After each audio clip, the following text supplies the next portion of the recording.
कानपुर का सीसामऊ विधानसभा क्षेत्र उपचुनाव की गर्मी में झुलस रहा है। इसी दौरान एक ऐसी घटना हुई जिसने न सिर्फ धार्मिक बल्कि राजनीतिक माहौल को भी गरमा दिया। सपा प्रत्याशी नसीम सोलंकी द्वारा वनखंडेश्वर मंदिर में शिवलिंग पर जल चढ़ाने के बाद पूरे क्षेत्र में विवाद पैदा हो गया है।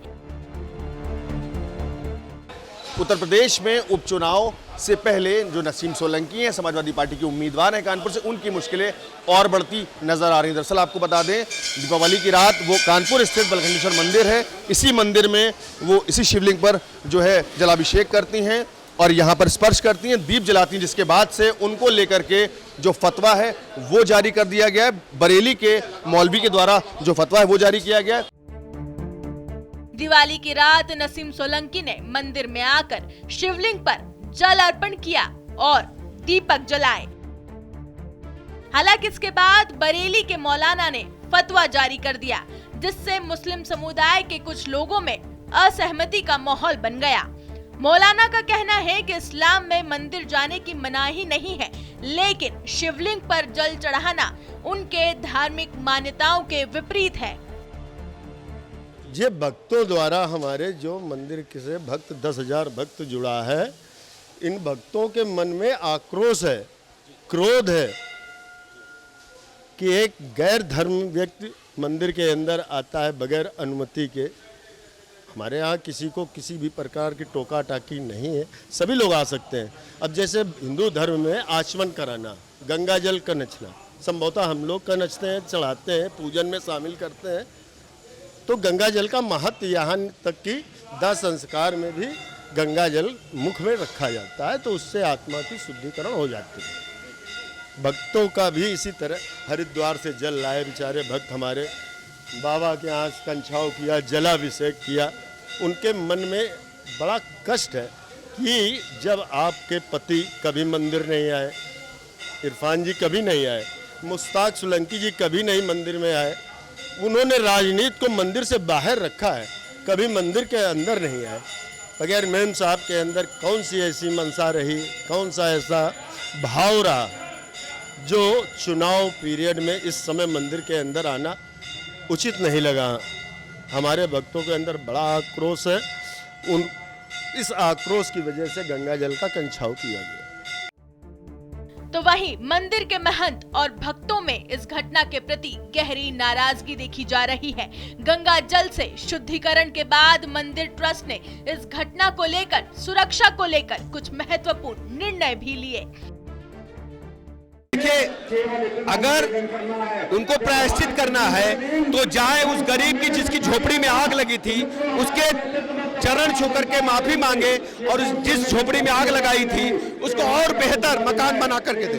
अयोध्या में बबलू खान दिवाली मना रहा था, उस पर हमला कर दिया गया अराजक तत्वों द्वारा। अयोध्या में बबलू खान दिवाली मना रहा था राम जी के वजह, उस पर हमला कर दिया गया। पूरे मामले की जांच होगी और जो भी दोषी होगा कड़ी कार्रवाई होगी। इस पूरे मामले ने राजनीतिक सरगर्मियां बढ़ा दी है। डिप्टी सीएम ब्रजेश पाठक ने अयोध्या में बदलाव खान पर हुए हमले को भी लेकर सख्त रुख अपनाया है और दोषियों के खिलाफ कड़ी कार्रवाई का आश्वासन दिया है। उनका रुतबा बहुत ऊपर है, तो अगर उन्होंने कुछ बोला है तो हम उस पर कोई टिप्पणी नहीं करेंगे। उन्होंने जो बोला उस चीज़ का हम ख्याल रखेंगे। तो क्या आप मानती हैं आपको मंदिर नहीं जाना चाहिए, आपने गलती करी है? नहीं, हमारे मजहब में मना नहीं है मंदिर जाना। मंदिर तो कोई भी जा सकते। विधायक जी ने वहाँ इतना काम भी कराया है और गए भी हैं, तो इससे पहले तो जब उन्होंने काम भी कराया, विधायक जी गए भी हैं, तो उस समय इतनी नहीं तूल पकड़ा था मामला। फतवे में तो साफ तौर पर है कि आपने गलती करी है मंदिर जाकर। नहीं, अब वो बहुत बड़ा स्तर है। हमने कहा उनके लिए हम कुछ नहीं बोलेंगे, जो उन्होंने बोला है। उनकी बात से सहमत है जो उन्होंने फतवा जारी किया है? अब आप एक ही बात ना बताइए, आगे पूछे, हम हर चीज़ का जवाब दें। हमने बस ये कहा कि वो उनका स्तर बहुत ऊपर है, हम उनके किसी भी फतवे का या मतलब जो उन्होंने मेरे पे बोला है तो हम उसके लिए कुछ नहीं बोलना है। बस उन्होंने जो बोला हम इस चीज़ का ख्याल रखेंगे कि हमारी इस चीज़ से किसी को तकलीफ ना पहुँचे। आप मंदिर गई थी, वहाँ के पुजारी का कहना है कि इतने सालों में कभी इरफान सोलंकी मंदिर नहीं है, लेकिन चुनाव की वजह से आप खाली गई हैं, इस पर क्या? नहीं नहीं, ऐसा है ना, देखिए हम उस दिन की पूरी बात बता दें कि हमें ना वहाँ पुजारी जी मिले थे, ना वहाँ कुछ हुआ था।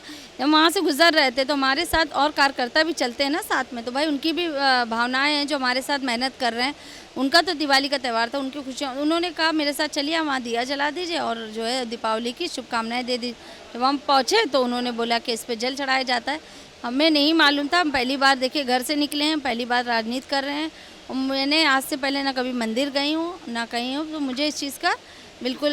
सिर्फ सियासत के लिए आप मंदिर गई थी, ताकि उपचुनाव है शीशामऊ से, तो आपको वहाँ का वोट बैंक मिले इसलिए? नहीं नहीं, हम सिर्फ जो मेरे कार्यकर्ता जो मेरे साथ चल रहे हैं, जो मेहनत कर रहे हैं, जो मेरे कंधे से कंधा मिला के, हम उनकी खुशी के लिए गए थे। हालांकि नसीम सोलंकी ने इस पूरे मामले पर सफाई देते हुए कहा कि जल चढ़ाना उनकी गलती थी और उन्होंने इसे अज्ञानता के कारण किया।